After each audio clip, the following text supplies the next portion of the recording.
Hi, my name is Nada. I'm an artist based in France, and this is my very first YouTube video, so I'm a bit nervous about it. But today I wanted to share with you how I painted this portrait study in my sketchbook. I'm painting in an art Moleskine sketchbook that I primed with 2 coats of Bindex. It's a method I learned from Nicolas Uribe, one of my favorite artists. And for this study I used oil paint and a few synthetic brushes. Since I didn't tone the paper, I started by laying in the background color to help me better see the values and the colors of the face. I usually start with the background because it can really affect how the portrait looks. It can make it look more vivid or more dull, or even make the colors look different. So for this portrait, I chose a bluish background to complement the colors of the face and to enhance them by using 2 kinds of contrasts that make a painting look better. First, the value contrast.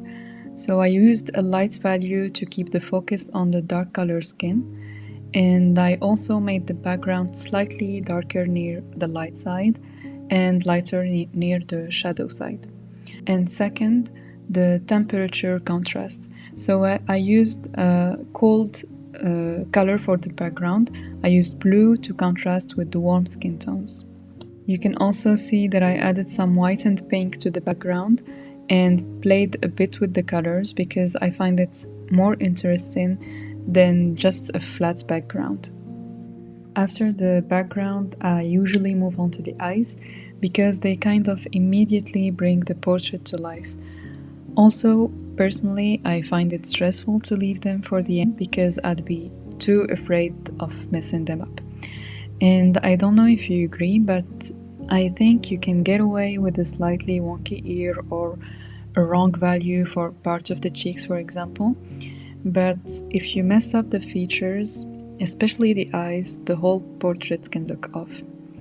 But I don't render them completely, I just lay down the shape of the darkest colors and I continue doing the same for the rest of the portraits. As you can see, I made a preparatory sketch for this painting. It helps me familiarize with the subject I'm painting and have a better understanding of values before I move on to colors. And sometimes when I'm not sure about my values while painting, I find it very helpful to look at the sketch. It also has another advantage. If you want to make a painting series based on the same drawing, or if you're just not satisfied with the painting, you can transfer the drawing as many times as you want, so it's pretty useful.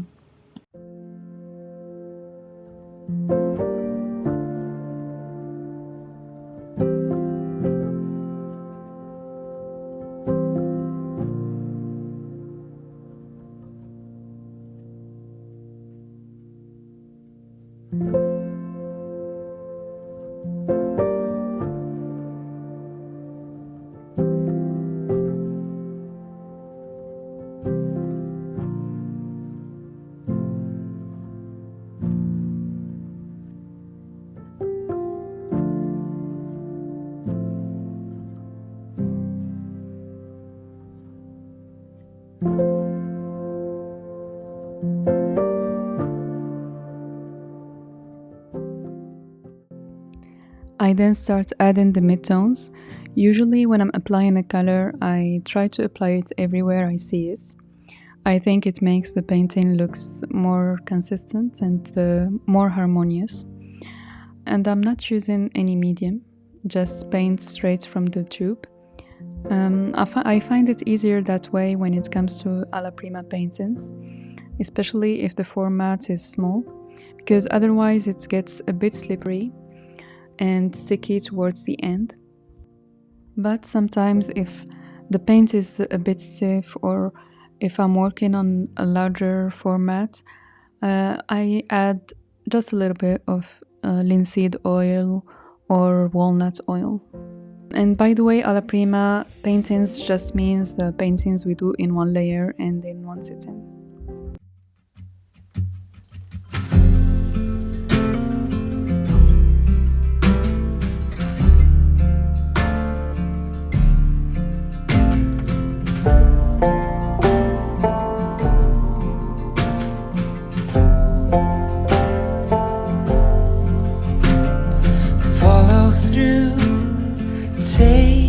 the time.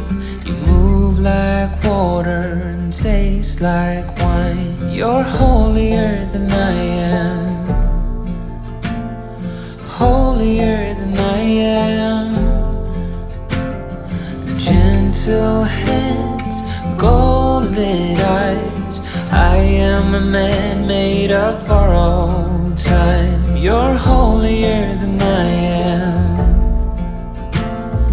holier than I am. I am the dust, you are the rain. You pull me close, I push away. I swear I love you, but I am afraid.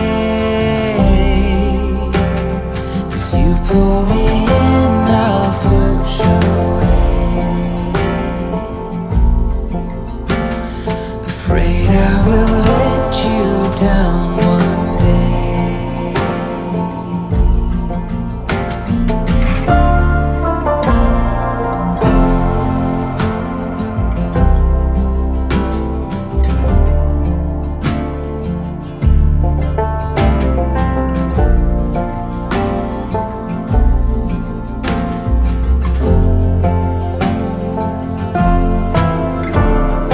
Golden flames, silver vows. You hold me still, I don't know how. You're holier than I am, holier than I am. I then add the light colors, but I save the highlights for the very end. I was also working with a flat brush because it prevents me from getting caught up in details too early. But I used a round brush for some details, for example for some parts of the eyes or for the lips. Afraid I will let you down one day. As you pull me in, I'll push away.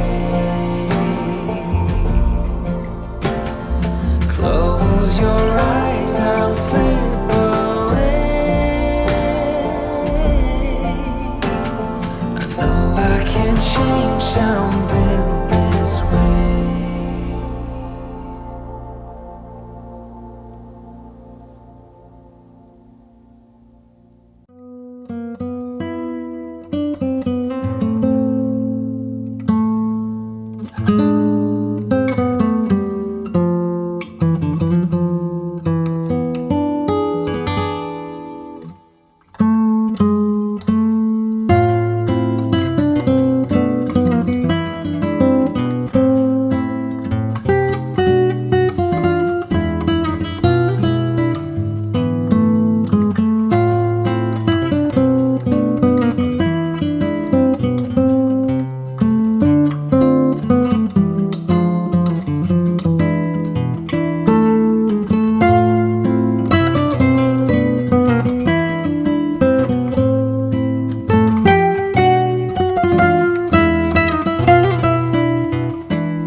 For blending, I use a soft brush that has no color on it, and I go over the painting very softly, but I try not to overdo it and leave some brush strokes visible. This is one of my favorite steps when painting because I feel like everything is starting to come together, and I try not to overblend, but still working on it.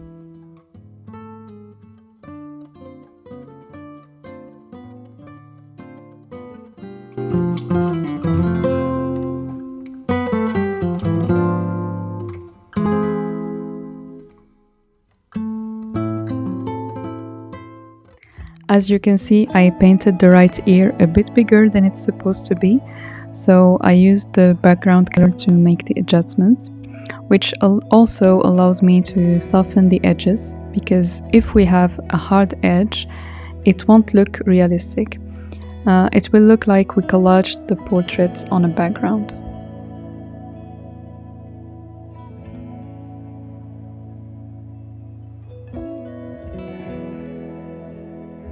Then I moved on to the lips. I could have painted them earlier, but I honestly don't know why I didn't. I think I just got caught up rendering the face.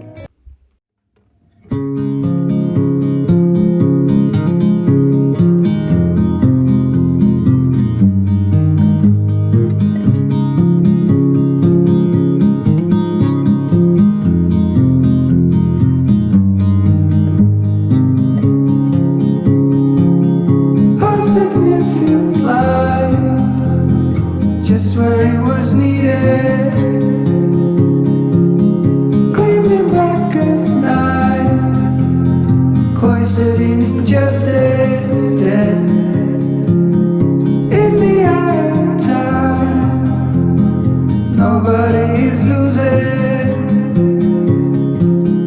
faces merge and change, but your face remains the same. Swallows will be here by dawn, and when we're finally sober, they'll be gone. The trees will bloom and ice will melt.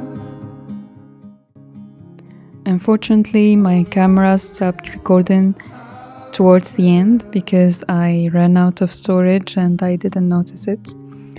But basically, after that, I just final adjustments and painted the t-shirts. I hope this video will find people for whom it can be useful. Let me know what you think of this painting and of the video in the comments. Thank you for watching. Maybe you can subscribe and like if you want to support my channel. Take care and see you next week. Clean in the blackest night, cloistered in injustice.